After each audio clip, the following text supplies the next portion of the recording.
This is the second episode that she's been here. Oh, sorry, Kat. I didn't tell my roommates that I was going to tie a person up today in the living room. I have something in common with your roommates. Look at the caroling babies. They're so creepy, John. Literally the only song in the movie I like. Wherever you find love, it feels like Christmas. Share with another, you meet with a friend or a brother. In all the places you find love, it feels like Christmas. He loves my singing voice. He sings with me at karaoke. It's all downhill from here. There's one line. It's weird because it was downhill from the start, and then it went more downhill. Ghost of Christmas Present, you're kind of a dick.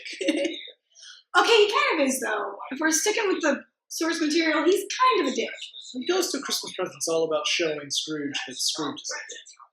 Yeah, in a dickish way. He just keeps kids underneath his coat, like, at all times. They are the children of humanity.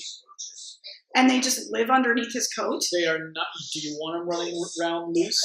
I'm just saying, Those a kids grown in man particular. shouldn't have kids underneath his coat. That's all I'm saying.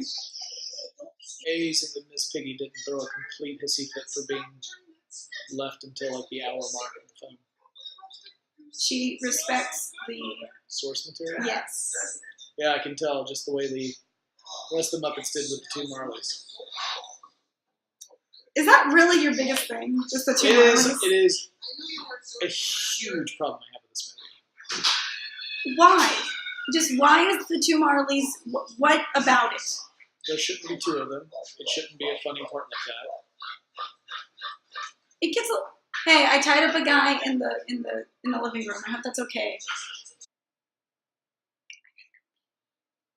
You're good to watch the movie for a second by yourself, Yeah, right? yeah. I gotta go pee. He's gonna watch it by himself. I'll be good. La la. This song is terrible too.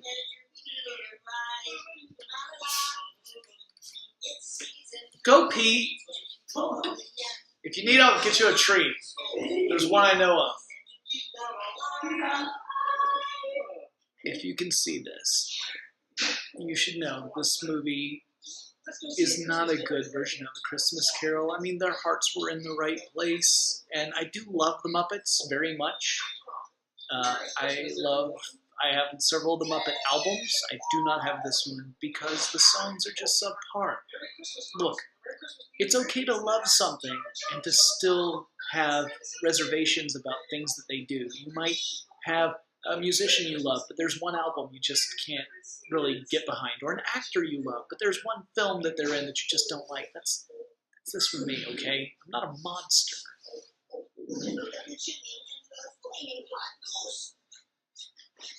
I don't tie people up.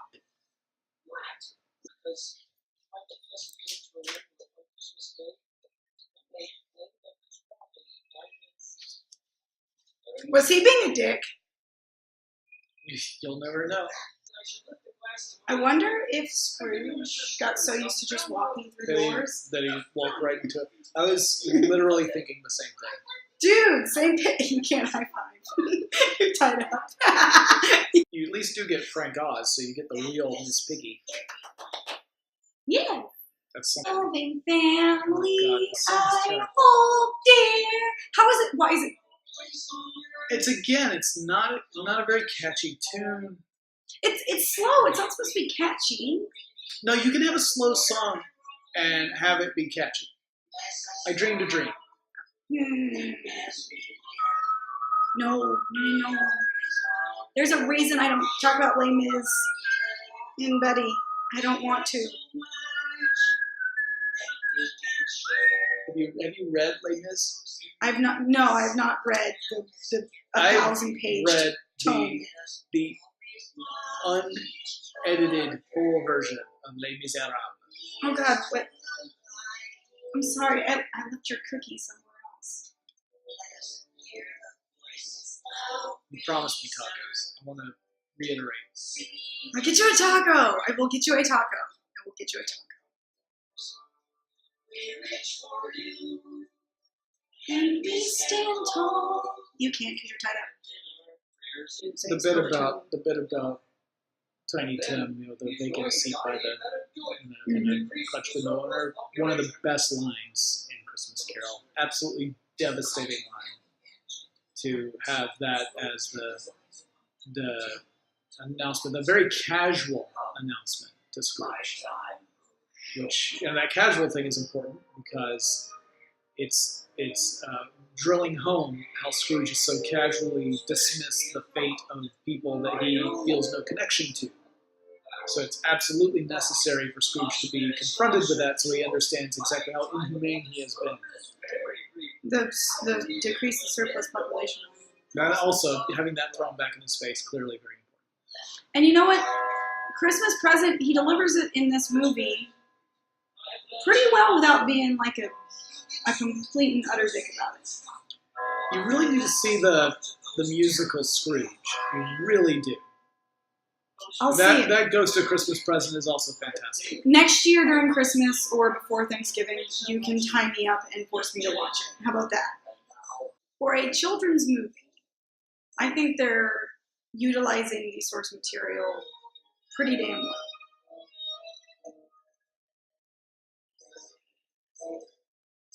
Muppet Treasure Island used the source material. Oh my god! Also, the Muppets. You just like Muppet Treasure Island because Frankenfurter's in it. Because Tim Curry is better than Michael Caine? Absolutely. That is one reason. Whoa.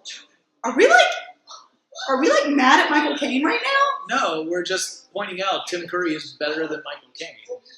Then why isn't he Scrooge? Tim Curry would not be a good Scrooge.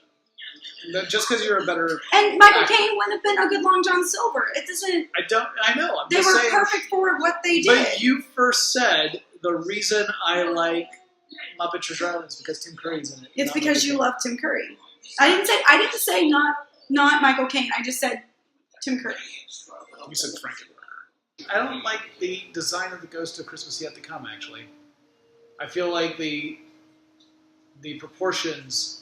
They don't come across as creepy, but they're definitely disproportionate. Like, they've made the head of it so tall, and its shoulders are so relatively low when you see him in the wide shots, that it just looks weird. It doesn't look... Well, maybe they weren't going quite for creepy, but unsettling.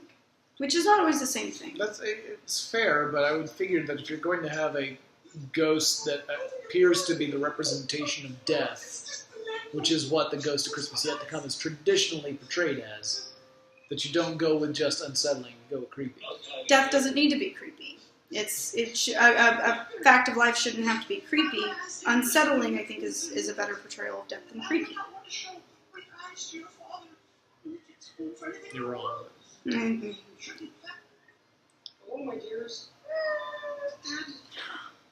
The way she says daddy is so heartbreaking. I'm just glad they didn't choose to make them all green pigs.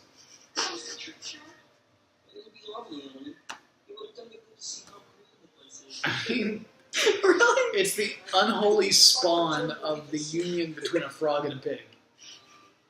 No! It's the crutch in the chair. It's weird, though, because the chair's got 4 legs. It doesn't need another crutch. Dude. What? Dude. I'm just saying. Like, Dude. Also, that house looked very cold. They could have used it for firewood. That was just impractical. Oh no, he's dead. He's not dead yet. You know what bothers me about this? Just the part of the story, not the movie, but this particular part of the story. He knew he was gonna die. It's a fact of life.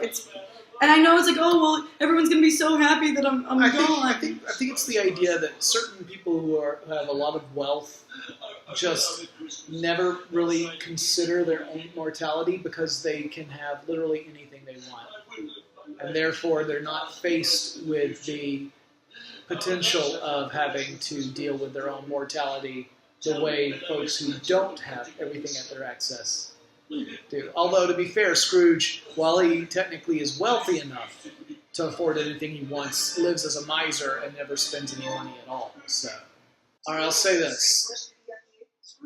I don't think that Michael Caine makes a very good Scrooge.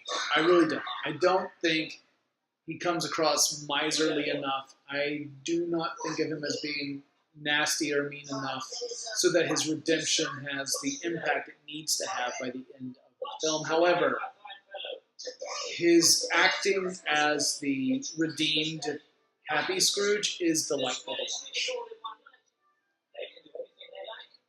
I wish it were earned. Aww. And because you gave us a huge amount of money, here's my ratty old scarf. What they don't tell you is that 3 days later, Beaker died of a frostbite, fatal frostbite on his neck. 50 times. Oh, this is a great line. Who knows?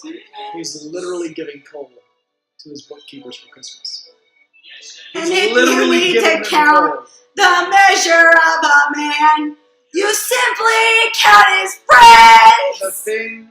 Oh, this is one thing that actually does bother me about the movie too. But they don't end it with "God bless us, everyone." That they kind of still do. They're reprising "When Love Is Gone," the love we found. But then if but in some versions they remove the song, and so it's a reprise of a song that doesn't exist. Pretty much, and I don't like that. That bothers me. I do like that they say you should read the book. I was actually just thinking the exact same thing. See, this is why this is an important movie for bookworms. It encourages young ones to read. Okay, so we watched the whole movie. We did. To be fair, I watched the whole movie. I had to pee. Did you want me to pee right here on the couch? You left me a bottle, and I can't even pick it up. Penelope taught me how to be a good sadist. We watched the whole thing. Can you let me go now? I'm going to answer that question with a song. Okay. Life is but a journey. Who knows where it ends? And if you need to count the measure of a bookworm, you simply count her friends. And I'm very happy I can count you as a friend. That is in no way an answer to the question I asked.